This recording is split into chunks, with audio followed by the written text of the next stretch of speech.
Thank you very much. I'm pleased to be here, and particularly pleased to have these good questions. Some of them are pretty tough, but they really are I think, very basic. I want to start off with one to which I can tie some of the others, and that is, how much do I think that research on animal behavior will contribute to an understanding of and modification of human behavior? In The Behavior of Organisms, published nearly 40 years ago, time flies, I said that I thought the only difference, shall I repeat? All right. I thought that the only difference that I expected to see between animals and what I used to call men, people, was in the field of verbal behavior. And I still think that's true. I got around to doing a book on verbal behavior 20 years later, published in 1957. But that doesn't simply mean that animals suddenly start talking and that's all there is to it. The essential thing is that once verbal behavior became possible, and I think that was due to an evolutionary process that brought the vocal musculature under what I would call operant control, call it voluntary control if you like. Up to that point it had been associated with instinctive cries and so on. But once that became possible to put it crudely, to use speech to be effective, to produce results, then you could have a culture emerge in which people began to ask each other, what are you doing, why are you doing that? In other words, they began to set up the conditions that led people to look at their own behavior and look at themselves and their own bodily processes when they were behaving. I regard consciousness, awareness, as a social product. I can't imagine how the individual would ever become a conscious individual unless there were other people to provide the contingencies that lead him or her to ask questions of that nature. Many people have said, well, how does the behavior deal with the unconscious? Well, that's easy. All behavior begins as unconscious behavior, but some of it becomes conscious when you look at it, analyze it, look at the external conditions under which this behavior occurs, look at the states of your body with which you are in contact. These you call your feelings, your states of mind, and you are then able to talk about these things. Now, a very large part of a culture, which makes it so helpful and enables the individual to do so much more as a member of a culture than would be possible as a single individual, has to do with making use of the experience of other people. You give someone advice. Now, what does that mean? You yourself have been in contact with some situation, and by describing what you do and the results you get, another person can avoid all of the exploratory behavior which led to that discovery. For example, if you just arrived in Miami, you might find a good restaurant through a process of just going and eating here, here, here, and here, until finally you find one which happens to be the kind of restaurant you like. But if you know someone who knows your tastes, that person can say, if you like good Italian food, go to Luigi's. I don't know whether there is a Luigi, so I'm not really puffing anybody up here.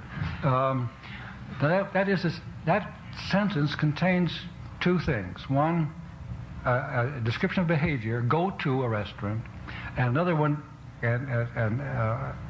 some kind of reference to a reinforcing consequence. Go to that restaurant and you will get a good Italian meal. Now, once that has happened, you don't need to bother going all over Miami till you find a good Italian restaurant. And that's a very useful thing.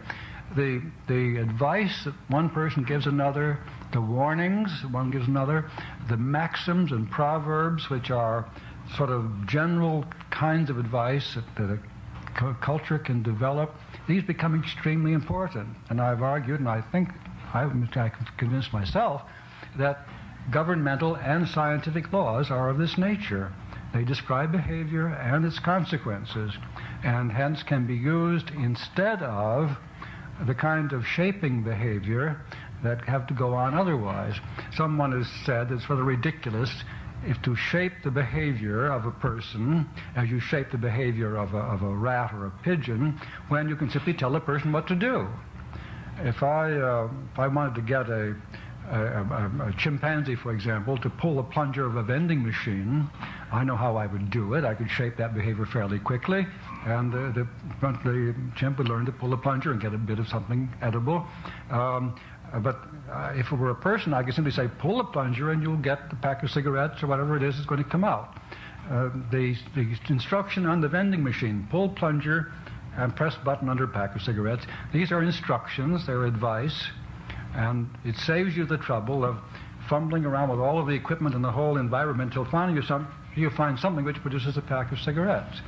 And that is, of course, extraordinarily valuable. It does not mean that there's something wrong with the process of shaping behavior, because until you have acquired the behavior of following instructions, nothing else is available. And that is why, with animals, that's about all you have. You can teach animals an imitative repertoire, so you can teach a new response by giving an imitative model. It's very difficult to do, but you do it. And we do it with children. We used verbal descriptions of contingencies and imitative modeling, so that the child watching someone get something immediately knows what to do. But that doesn't come free. It's only after the child has learned to imitate that is possible, so that you don't avoid the essential shaping process in the first place. Now, the cognitive psychology, on the point I made this morning, is concerned with the way you talk about contingencies, the way you give reasons for doing things. And when I say, if you want a good Italian dinner, go to Luigi's, I give you reasons why you should go to Luigi's, because you get a good dinner when you do that. And this kind of thing is, of course, very commonly done, and it is the rational side of human behavior. But Freud saw what was wrong with that. I can say to a person, pull the plunger and you get his pack of cigarettes. But supposing this person is ruining himself gambling, and I say to him, okay, Tim, I can give you some very good advice, stop gambling. That's that. I'll give you reasons for stop gambling. If you stop gambling, you won't lose money. So you stop. Yes, but you don't. You see, the contingencies are more powerful there than the reasons. Now, the reasons are descriptions of the contingencies, but you don't have reasons to follow the reasons. And so you go right on gambling. And that's a problem that therapists face. You can give a patient reasons for behaving well, but that isn't enough, as Freud was very clearly pointed this out. Freud would say with the unconscious reasons, and by unconscious reasons, all he means, all I would mean, and if I said the same thing, is that there are reinforcing contingencies, mostly reinforcing consequences, which are strengthening behavior in opposition to what appear to be the reasons that society gives you for behaving in a given way. As you know that if you want to get along better with your wife, you should stop nagging, or should stop complaining, stop doing that, and so on. All right. Those are reasons, and probably they're correct. On the other hand, it's terribly reinforcing to you to find that she's wrong in this, and complain about this, and complain about that, and so on. So that is what you do. There are reinforcing consequences to determine the behavior. The reasons given aren't enough. And I think the main problem, really, in therapy, it seems to me one of the problems in face-to-face therapy with just not a psychotic, but with a neurotic person, is to find the contingencies of reinforcement, which are the troublemaking effects, so that good reasons, which are descriptions of better contingencies, can actually work. Well, that's my explanation of the difference between animals and people. People do talk about what they're doing. They talk about the world in which they live, the contingencies that affect them, and they try to influence each other by describing contingencies. In other words, by giving reasons rather than by reinforcing. Now, I would say that the behavior modifier has discovered that in many cases the reasons won't do it, and that you then work on the contingencies of reinforcement. This would be particularly true of psychotics and retarded people who aren't actually able to respond to reasons. The descriptions of contingencies don't get through to them. Neither do contingencies very often. That's why you have to have very conspicuous reinforcers, such as a token economy. If that works, it works. Of course, you want to get rid of the conspicuous reinforcer as soon as you can.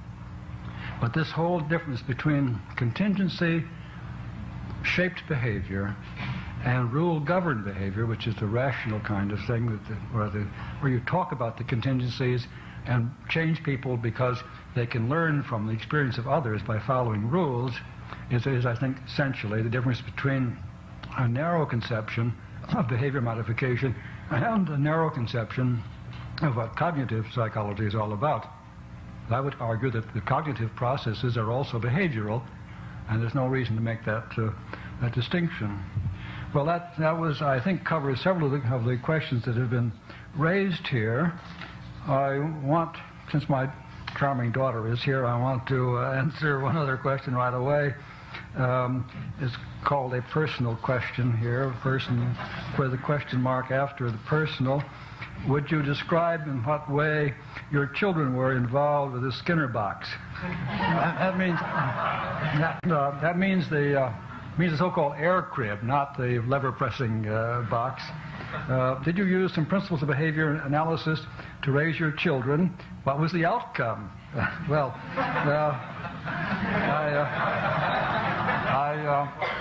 I welcome this question because I like to correct some rumors that go around.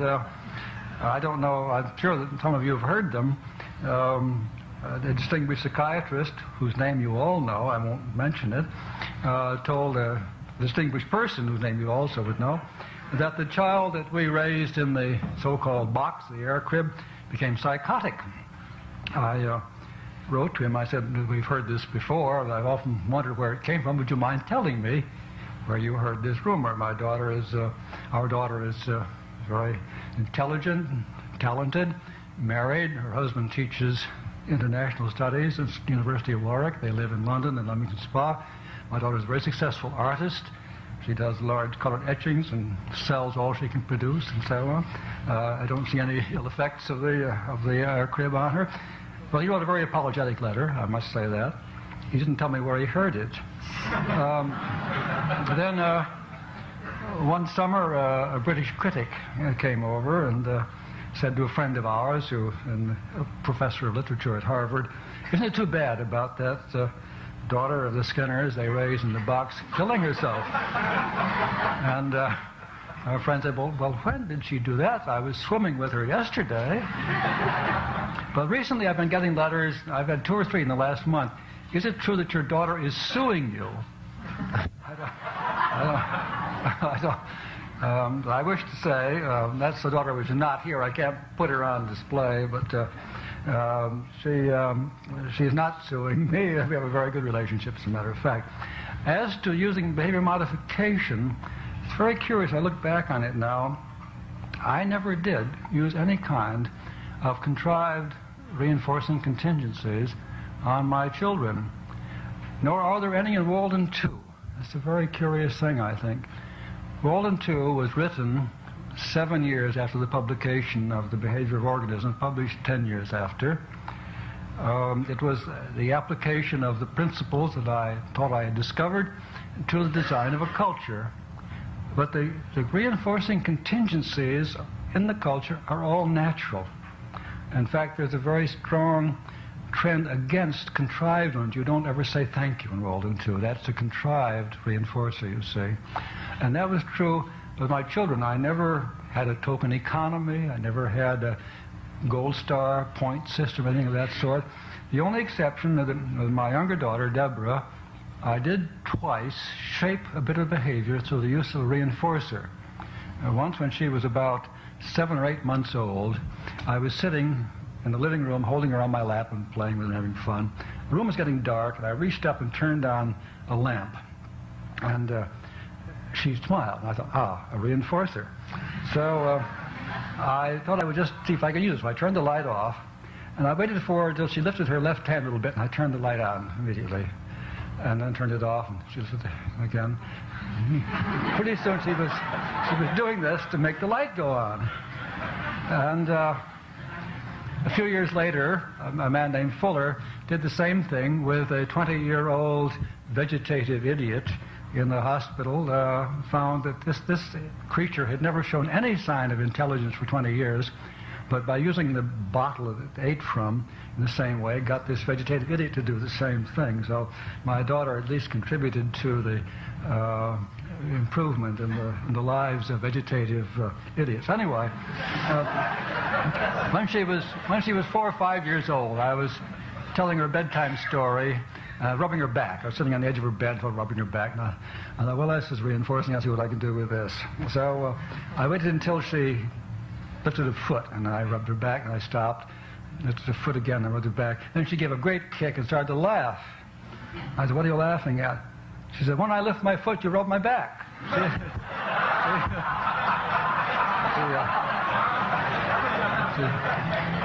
She had advanced from the animal to the human stage by that time.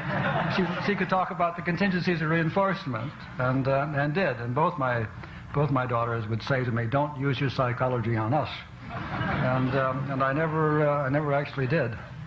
So they turned out well for perhaps the wrong reasons. Let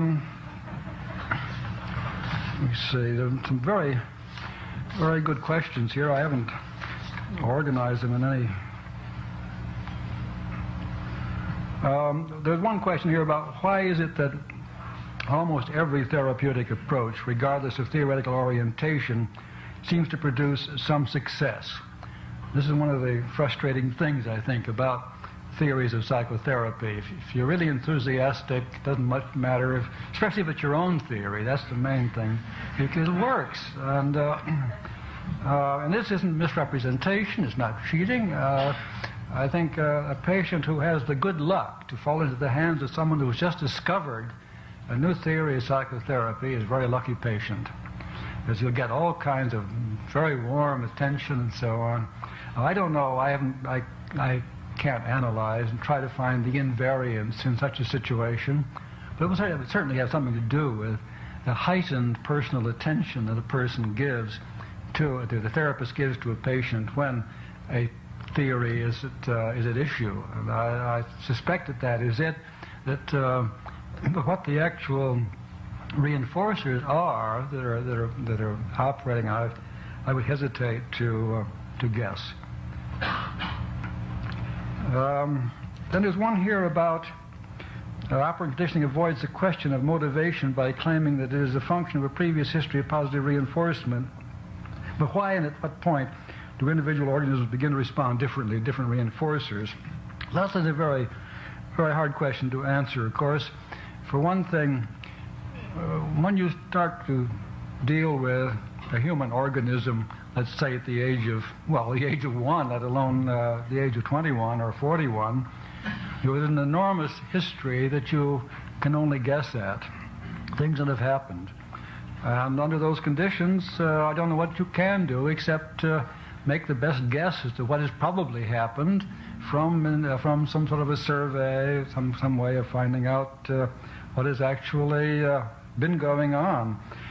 The basic reinforcers of the human organism are due, I assume, like those of all species, to survival value. Now, that doesn't mean that they are necessarily good. I would like to make a great deal of the fact that we are out of date with respect to our current environment, in the sense that we tend to be reinforced by things which no longer need to be that reinforcing for the sake of the survival of the species. Sugar and salt would be examples of this. Until fairly recently, there was very little sugar and salt in the environments of human beings, except in the case of salt, those who lived in Miami and on the ocean. But the species had to have these substances.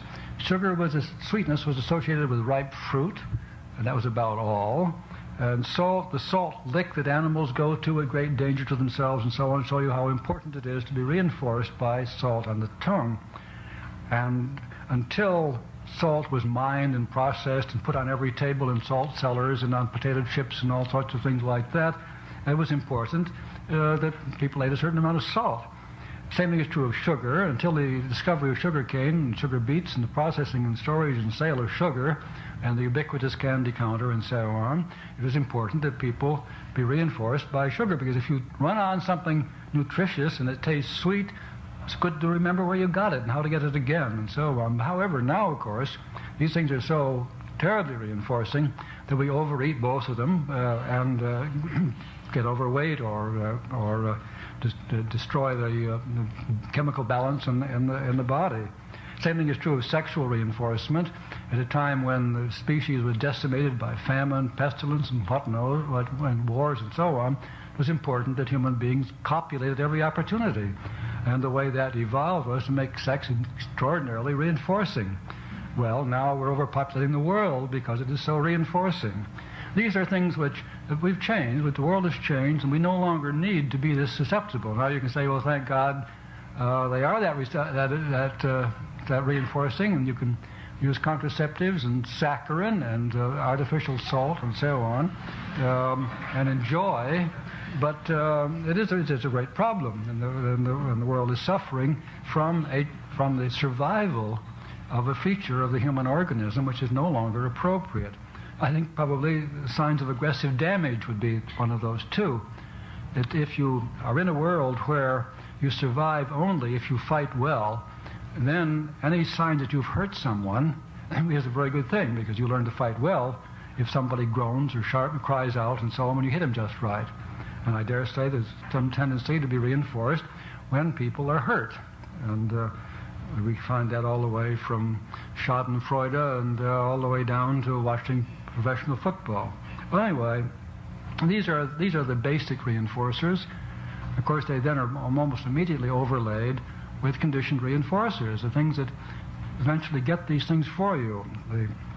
What the mother does to the baby is associated with nursing and sweet milk and so on, makes whatever the mother does reinforcing. And there's an elaborate set of reinforcers built up there. The social reinforcers, they come from people who treat you well, and also the negative ones who treat you badly. These are the things that you acquire. But what an individual has acquired in a lifetime, when he comes for, say, therapy at the age of 30, something of that sort, that I see no way of ever finding that out, so that you could actually make use of the facts. What you can do is to make a current survey of what seems to be reinforcing to this person, and I don't regard that as circular. One of the questions here is it true that the whole idea of reinforcement is circular? Something is reinforcing because it reinforces. But that's about correct. I think you find out what is reinforcing by seeing whether it increases the probability of behavior upon which it is contingent.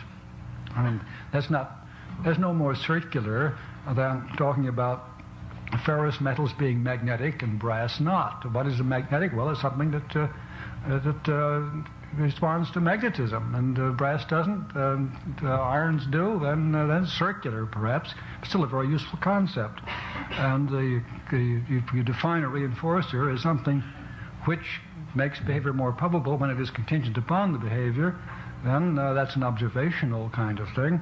It is not, I think, basically circular.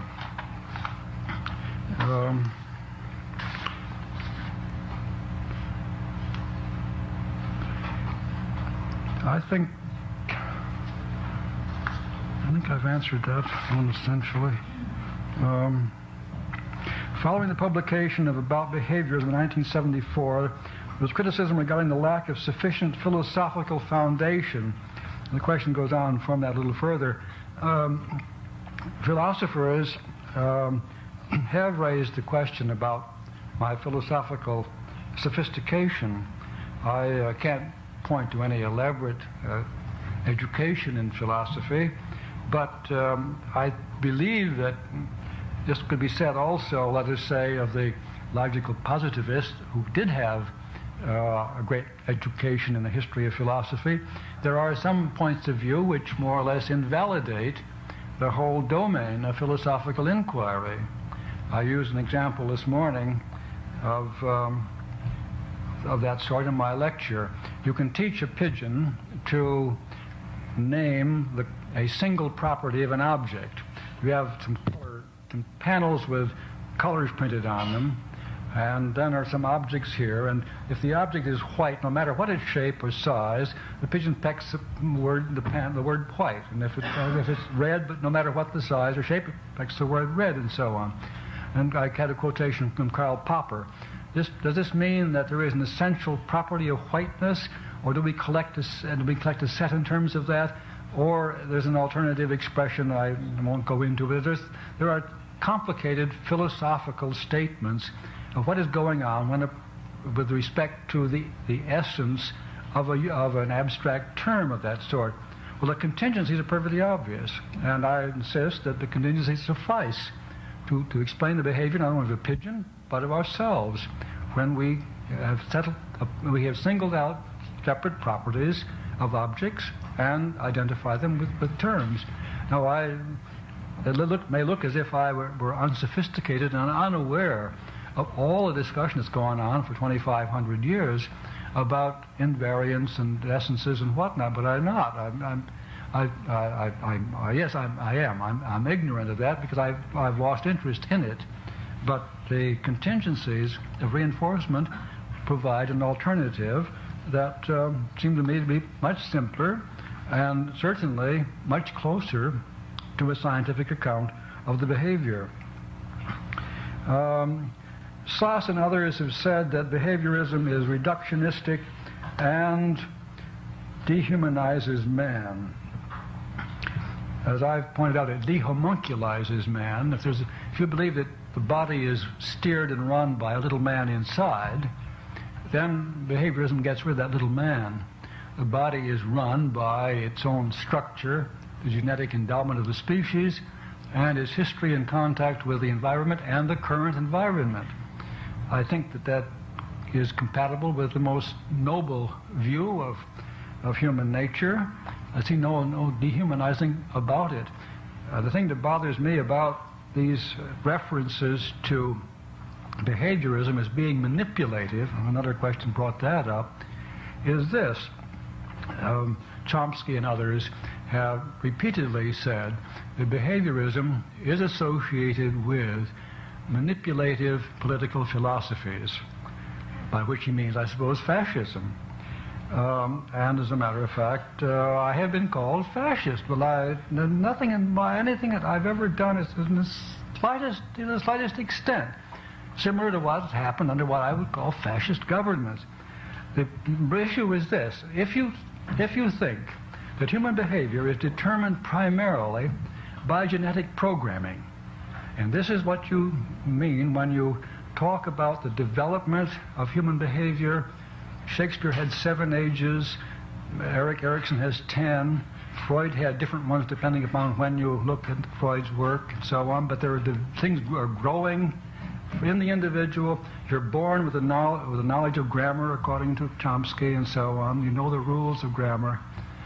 If you think that we develop in the sense of grow, like an embryo, and Chomsky has said, Roger Brown has said that the development of language is like embryonic growth, then you're at one end of the continuum. At the other end, you say that behavior is due to what happens during the lifetime of the individual.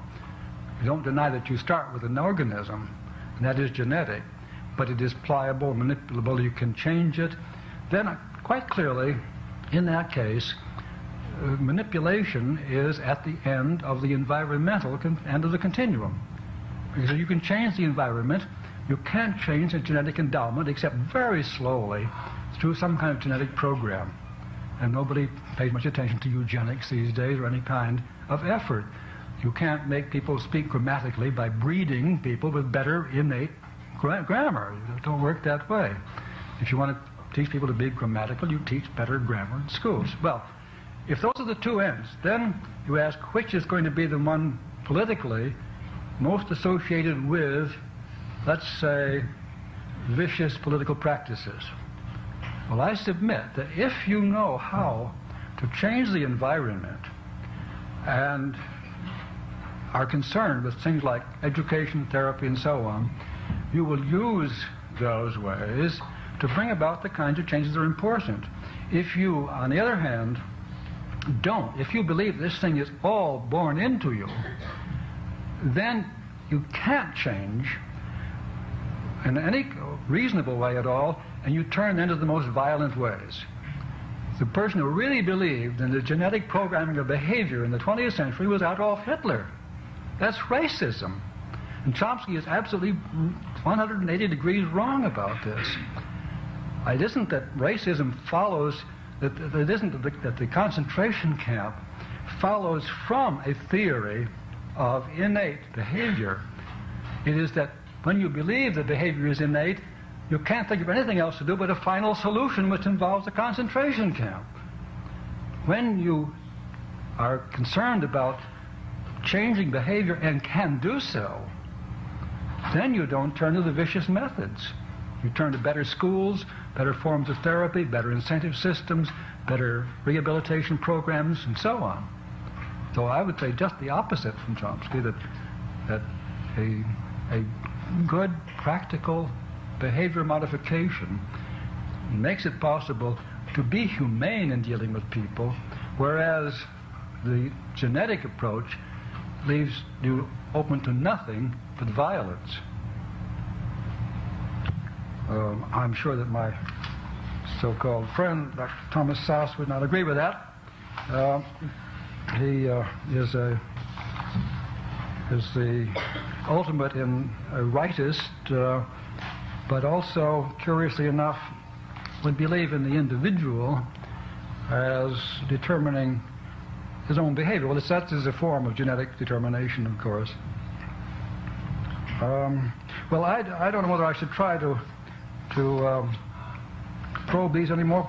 Could I just throw it open to the audience to, if you've asked a question I haven't answered, please bring it up.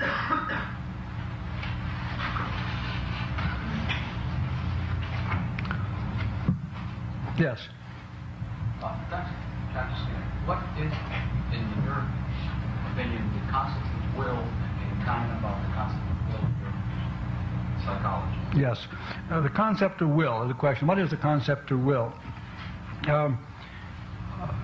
You associate voluntary behavior with what I would call operant behavior. It's a distinction between reflex behavior and voluntary behavior, between the autonomic nervous system, unless we talk about recent discoveries and the modification of that through voluntary action and so on, plus as against the skeletal and so on.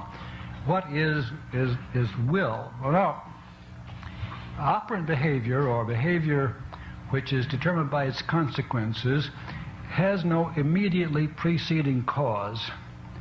A reflex has. It's a stimulus and a response. So you attribute the response to the stimulus.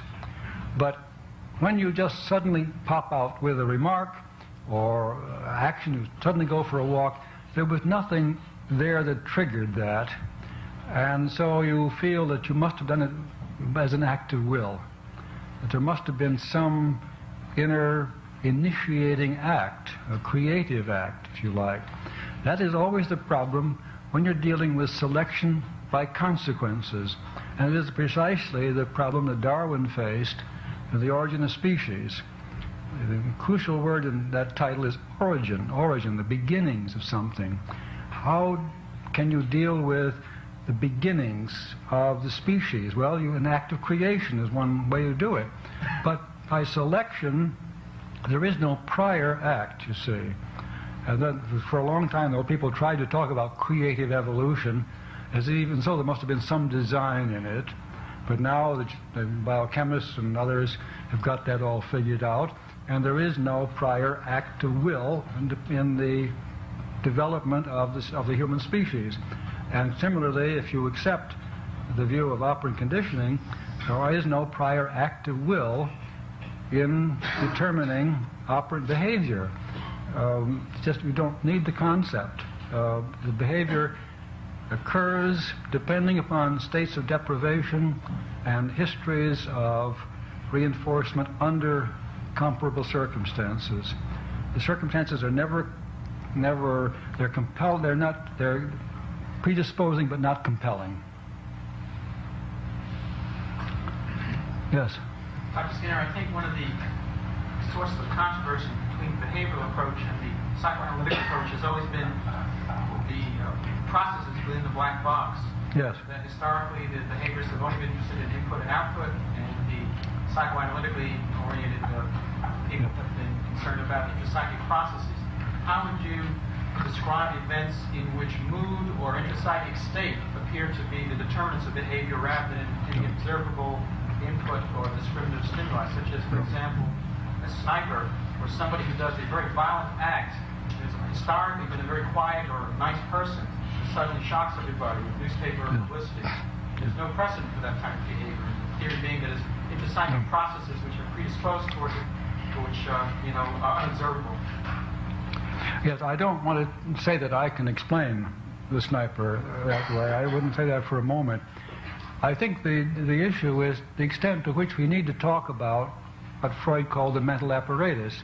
I think Freud's contribution was showing causal relationships between what people do and what has happened to them in the past. But Freud himself said that his great contribution was the revealing of the mental apparatus. And I regard that mental apparatus as a rather inadequate and awkward way of representing the causal relationships.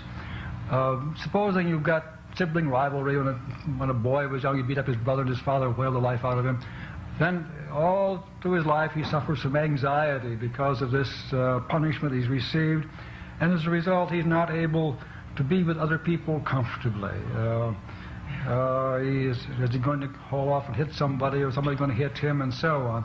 Well, now you could say that the punishing episode in childhood is brought down to the present through a feeling of anxiety, and that the feeling of anxiety is what makes it difficult for this person now to feel at home in a group of people and to be natural and so on. But I would question whether or not the feeling is a causal stage. I would argue that the punishing episode is what is producing the present disordered behavior.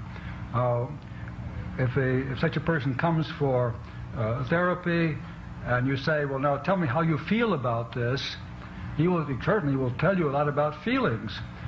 What he's describing, as far as I'm concerned, is the states of his own body. I don't believe he's describing mental states. He's describing his own body, which is states of his body which are associated with prior punishment, effective or ineffective action now, and so on.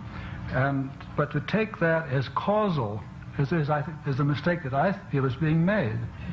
Yes. Well, you do. I think you did point out that the ability to respond to a stimulus depends on the state of deprivation. For example, yes. Food is a stimulus. Yes. Isn't it possible that mood or feeling states can also affect the likelihood or probability of a reinforcing event, where prior the frequency of behavior was high in the presence of moment moods, that without any intervening change in the reinforcement history, that frequency changes because of the mood rather than because of something. Well, what is felt in a given mood is possibly quite relevant, yes, but not the feeling.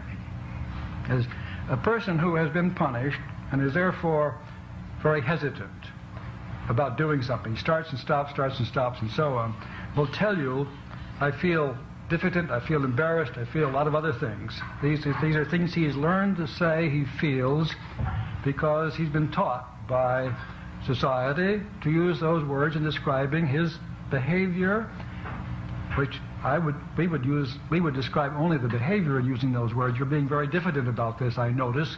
We have no information about the feelings, but he has additional information about states of his own body, which he puts into the picture called diffidence or embarrassment, and that's what he talks about.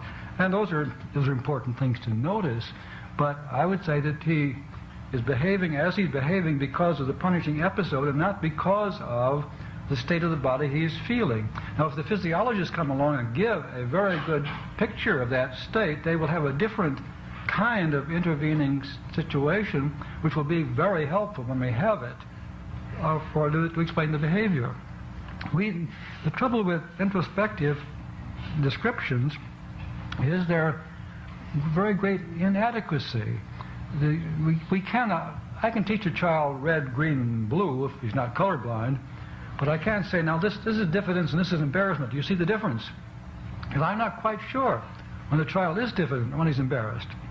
And I can judge his behavior, and he may very well use the words in terms of his own behavior, but there will be bodily states associated which will come into his description, and they may be relevant or they may not be. And so that his use of these words is bound to be slightly fuzzy, and as a result, what we call his knowledge of his own body is going to be fuzzy. It's going to be very uncertain. We do not have good self-knowledge because there are no contingencies that shape that behavior.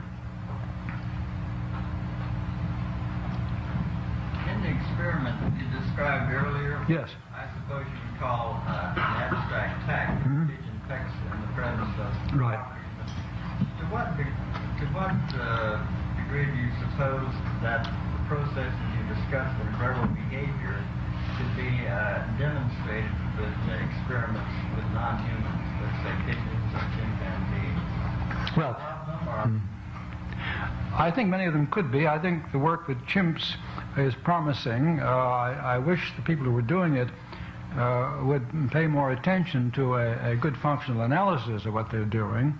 The sign language experiments seem to me to be the most profitable here. The artificial ones, poking signs or putting counters up and so on, those are not needed, and the sign language experiments are very promising. These chimps can do a great deal that no one thought a non-human primate could do. How far it can go, I don't know. Whether you could ever teach a chimp something which could be called awareness or self-knowledge. Can you say to a chimp, why did you do that, and teach him to give you an answer? Those things came very late in the emergence of verbal behavior in human people, and I doubt very much whether you're going to get that in the lifetime of a chimp. It's just much too slow in picking them up. Yes. You appear to view mental or conscious processes as being epiphenomena, that is, byproducts without true causal roles in behavior. I was wondering if they're truly without a causal role in human behavior, how is it that verbal expressions and descriptions of these mental events come to be? That is, how could a powerless byproduct be able to influence our ability to speak and our ability to write? I'm not sure I get the point. These are epiphenomena or byproducts, but what do they do, or what use? How is it that we're able to speak about them here today as being something that exists if they haven't in some way been able to signal that through some kind of causal mechanism? Oh no, but this would be true of any mythology. I could talk about all kinds of mythologies here today too. You see. Speak about them as if we believe in them. I don't believe in mythologies.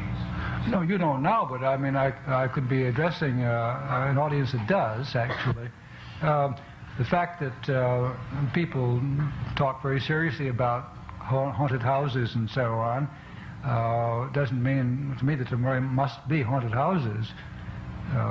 I don't really think, I don't even think, what? You seem now to be denying that they exist altogether, rather than denying that they have a causal role. No, what I'm denying is the existence of anything non-physical. If that's what you mean by epiphenomena, then I would deny their existence. What we feel are our own bodies, and one of the difficulties there is that we don't have very good nervous systems for doing this. I've made that point elsewhere. You see, by the time the verbal community got around to asking people, why did you do that? Why are you doing that? What are you going to do now? The only nervous systems that had evolved were those like the interoceptive nervous system concerned with internal economy, or the proprioceptive system with posture and so on, or the exteroceptive.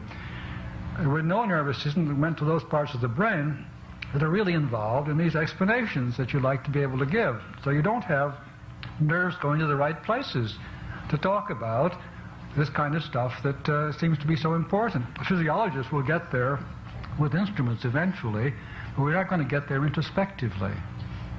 Perhaps through a combination of introspection and physiology, we'll get Well, if you can demonstrate that, yes, and there are those who work on introspection in close connection with physiologists, and I have no objection to that at all. I think people working in the field of visual perception, for example, the McCulloch effect and so on, things that Dick Hell does and so on, these are done primarily because of the special information they would give a physiologist with their behavioral data, I think. At least they can be given a behavioral statement. Yes. Dr. Skinner, we're all delighted to have you here. And it is with anxiety that I ask questions. You don't see any difference, and I'm not sure I do either. Certainly, a drug will produce a feeling, as it will change the state of a body, which can then be reported by someone who describes his own body and has learned to do so. I would ask you, first of all, though, if your patient says to you, I feel depressed, should you not be rather curious as to how he and under what conditions he learned to use that word? Yes.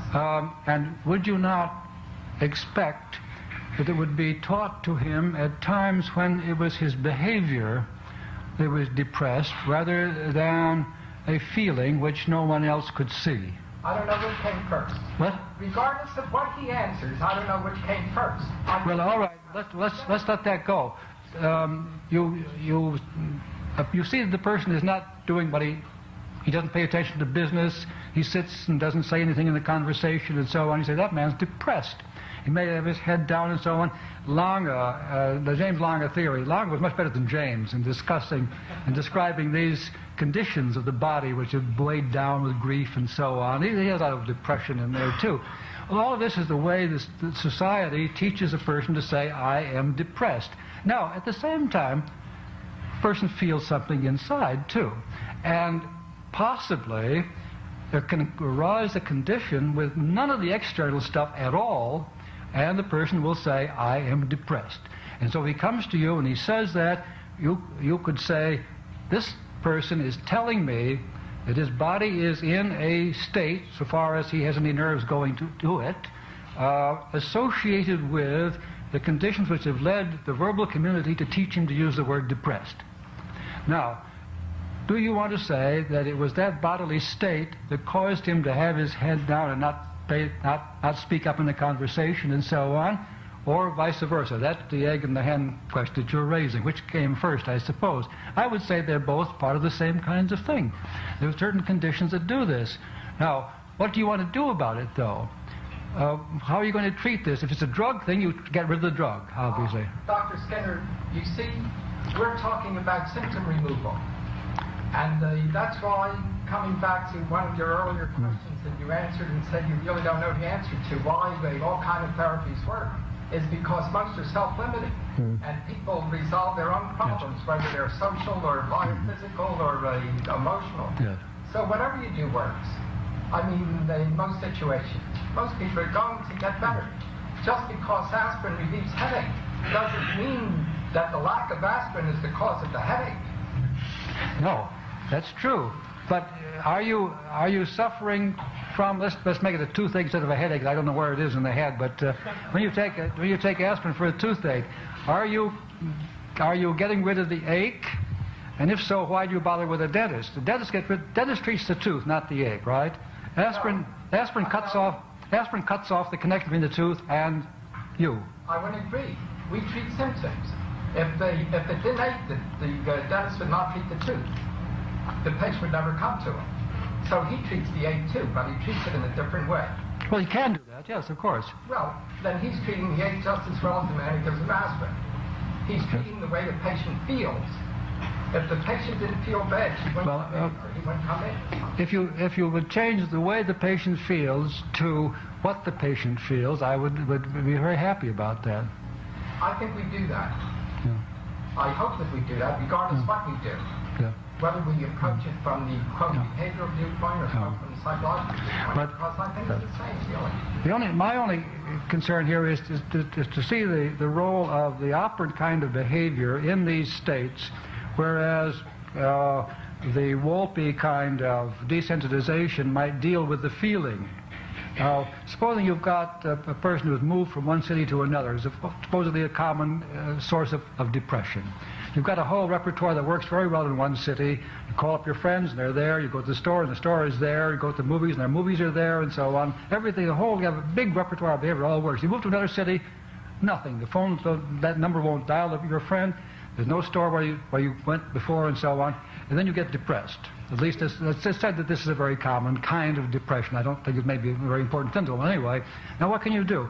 Well, could you desensitize by having a person relax and try to get rid of the feeling of depression?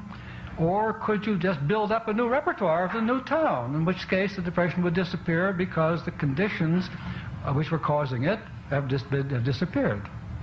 Which would you, I don't want to ask you to say which you prefer, but I myself would think that in that case it is the unavailability of a suitable behavior in a given environment that gives you this feeling of depression. And the solution to that is to build suitable behavior. You get this very often, kids just getting out of college. They've had a very successful college career. They've had just the right behavior with their friends in college or their courses and so on.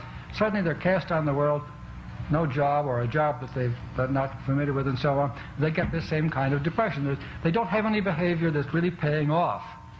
Now, you can deal with that as a feeling, or you can build up behavior and help them find something that pays off until they have another repertoire which is just as good as the one they had in college, and then they're on their way.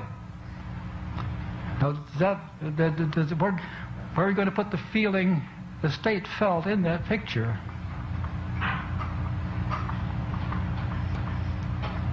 Well, I don't want to. I think that you can't separate them, really. Well, I don't think I can't. They aren't separable. That's my hope. They aren't separable because contingencies of reinforcement always produce conditions which are felt by a sensitive person. Well, and they're felt in quotes, maybe not consciously felt. So therefore, they're felt somewhere in the unconscious. Well, as I said, all behavior begins as unconscious behavior. I mean, it wasn't until fairly recently that anybody in the whole world was ever conscious. That only happened when the verbal environment started asking people, what do you think, what are you doing, do you see that, and so on. Then they began to look at their own behavior, and consciousness was built on top. When they say, what do you do about the unconscious? Well, I accept the unconscious. Well, my problem is the conscious. And that's the thing you have to explain. Way up there. Yes. Do you think that it is possible in the human organism that over a period of time, from birth to, let's say, adulthood or even to death, that the contingencies and reinforcements that the organism encounters in daily life may bring about structural or physical changes within the nervous system, and that this may be the basis of altered or improved behavior as opposed to just learning the correct response? Oh, well, I think nothing ever happens without changing the organism, and mostly the nervous system. That's the most important part of the body when it comes to changes in behavior. I assume that there are always physiological changes going on. I'm not talking about a black box. That I did not invent the expression the empty organism, and I don't believe the organism is empty. I want to work as closely with physiology as possible. I think a good behavioral account is the very best thing you can do for the physiologists by telling them precisely what the assignment is. Am I answering your question or not? That's what I think is going on, but I have no other instruments to tell me the nature of those changes going on. I don't say because I don't know, but the physiologist is finding instruments to get in there and find out. Yes. Dr. Stephen, I wonder if you have been in contact with the neurophysiologists in the last several years. No, not... I read in our arm, we had the old plethysmograph. It says color and water in there and a dial and so on. And we would sit and look at the dial, and we could make the dial go up. In other words, we could make the volume of our arm increase. And we thought, well, we're really doing this now. We've got the operant control of the blood vessels in the arm. And we discovered what we were doing was keeping more and more residual air in our lungs and squeezing blood out into our arms from the torso. This is one way to put blood in your arm, is to squeeze it out there by filling up your lungs as tightly as possible. And when we stop doing that, we have no control over it at all.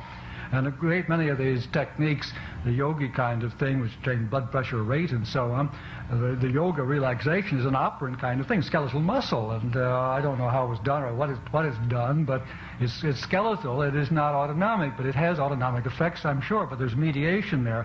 Now you want an operant mediation between, which will be a cognitive process, I dare say, and I don't know of any that I would not have a crack at trying to reinterpret. That's all I can say at the moment. I wouldn't swear there aren't any. It would be a very silly thing for me to do. Yes. I understand what you're saying is that a conditioned, previously when you're talking about feelings, not in the sense of cognitive. I'm sorry, you're not getting through to me. I'll up the gain here, but let me see. Okay.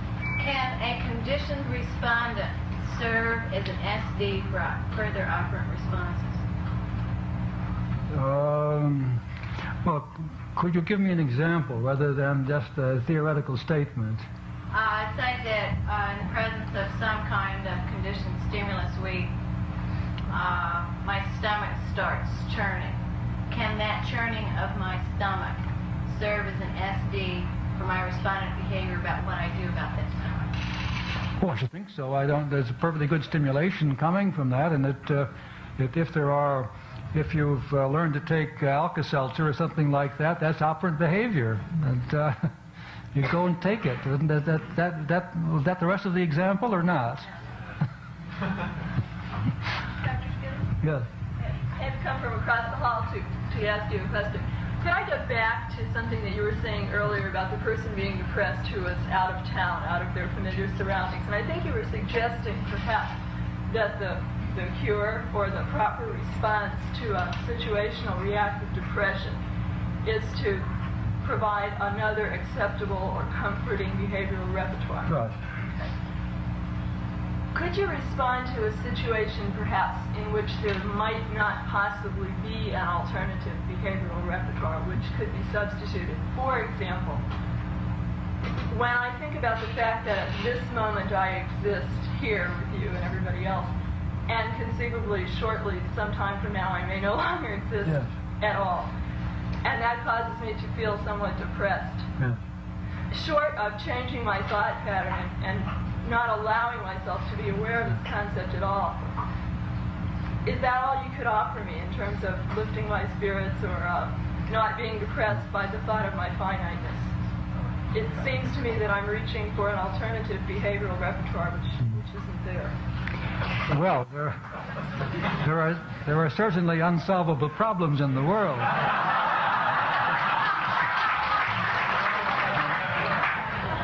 And death is one of them.